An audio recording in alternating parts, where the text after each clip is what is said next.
Menteri Sosial Tri Risma Harini nelukin Desa Ban, Kecamatan Kubu Karangasem, duga Senin 18 Agustus. Ia mastiang penyaluran bantuannya uli Kemensos sube mejalan lancar.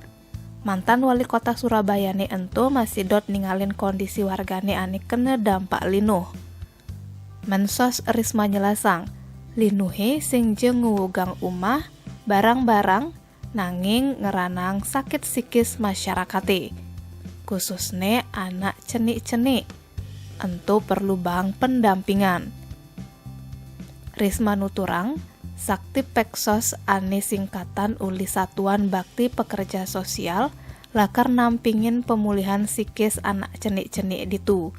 Risma masih lakar mang fasilitas khusus, dedaran banget cenik-cenike. Risma masih subeman nyapatin masyarakat di Banjar Temakung, Desa Ban.